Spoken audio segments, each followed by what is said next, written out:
আসসালামু আলাইকুম। ওয়ালাইকুম সালাম। ভাই আমরা আসছি কুমিল্লা থেকে এই সরজমিনে দেখার জন্য যে কিভাবে আখ মারাই করা হয়, কিভাবে আখ কাটা হয়। তো আমরা ভিউয়ার্স আমরা এখন আছি রাজশাহী বিভাগের নাটোর জেলার লালপুর উপজেলার একটি গ্রামীণ এলাকায়।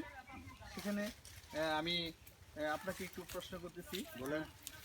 আপনারা যে এই যে আখ চাষটা করেন, হ্যাঁ। এই আখ চাষটা কখন কোন মাস থেকে আখ লাগানো হয়? আখ লাগানো হয় কার্তিক মাসে। কার্তিক মাস থেকে হচ্ছে আপনার ফাল্গুন মাস পর্যন্ত আখ লাগানো হয়। অর্থাৎ আমাদের এই যে বাংলা মাস যেটাকে বলা হয়, অর্থাৎ কার্তিক মাস থেকে ফাল্গুন মাস পর্যন্ত আখ লাগানো হয়, হ্যাঁ লাগানো তাই না? হ্যাঁ লাগানো। তারপরে সেটা কাটা শুরু হয় কবে, মানে কাটা শুরু হয় আপনার হচ্ছে আপনার এই অগ্রহণ মাস থেকে কাটা শুরু হয়। অগ্রহণ মাস থেকে আখ কাটা শুরু হয় এবং সেটা স্টিল থাকে কতদিন, মানে কোন মাস পর্যন্ত কাটা চলে? কাটা চলে ধরুন ফাল্গুন মাস পর্যন্ত কাটা। আবার ফাল্গুন মাস পর্যন্ত হ্যাঁ, কাটা চলে। চলে। ওকে, সুন্দর। তো আপনার যে আখটা মানে মোটামুটি আমার মনে হয় 6 মাসের মধ্যে আমরা পেয়ে যেতে পারি, তাই না? হ্যাঁ হ্যাঁ আচ্ছা, হ্যাঁ। এই আখটা যখন হয় তখন আপনারা কি কোথায় এটাকে পাঠান?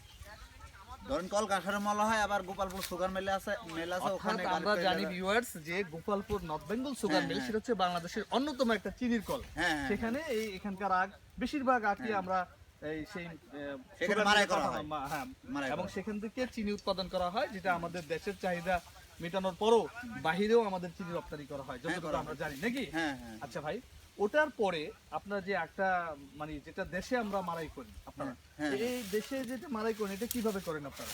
এটা ধরেন আমরা কলে কলে মারাই করি তারপরে রস হচ্ছে ডামে করি, মানে জাল দেয়া তাতে আমরা গুড় বানাই। এগুলো দেখা যাচ্ছে দেশে রপ্তানি করি, মানে অনেক টাকা আয় অর্থাৎ করা যায়। আপনারা আখটাকে নিজস্বভাবে বাড়িতে হুম। মারাই করেন। সেই মারাইটা কি গরু বা মহিষ হুম। দিয়ে মারাই করেন নাকি?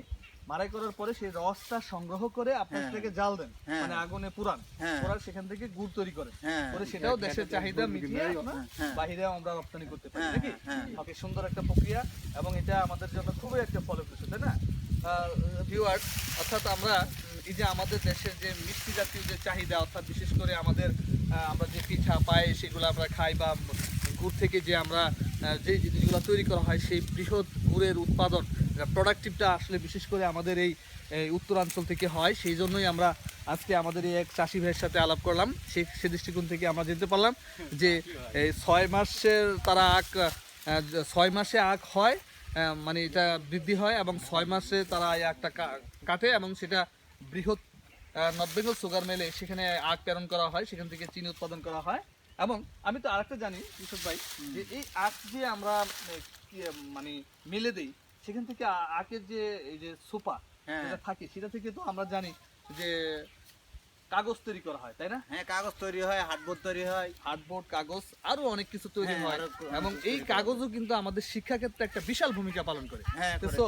আসলে স্পেশালি আমার পক্ষ থেকে এবং আমাদের ইউটিউব চ্যানেলের পক্ষ থেকে হ্যাঁ। আপনাকে গভীর সমবেদনা এবং কনগ্রেচুলেশন এবং থ্যাঙ্কস, বিকজ আপনারা যে এই যে আমাদের জন্য এই শিক্ষা ক্ষেত্রে যে একটা বিশাল ভূমিকা পালন করতেছেন। আজকে যদি এভাবে আখ উৎপাদন না হতো তাহলে তো আমরা কাগজ পেতাম না, হ্যাঁ, না তো এবং পাওয়া যেত না। আখ উৎপাদন হলে আমরা চিনি পেতাম না। হ্যাঁ, এটাই তো So, কথা। চিনি এবং কাগজ এই দুইটা জিনিস আমাদের বাংলাদেশের প্রেক্ষাপটে একটা বিশাল ভূমিকা পালন করতেছে। হ্যাঁ। ওকে, সেজন্য আমরা দোয়া করবো যে ইনশাআল্লাহ আমাদের এটা বহমান চলবে, কন্টিনিউ চলবে, যে আপনারা বেশি বেশি করে আখ উৎপাদন করবেন এবং আমাদের এই বৃহত্তর জনগোষ্ঠীর জন্য একটা বিশাল ভূমিকা পালন করবে।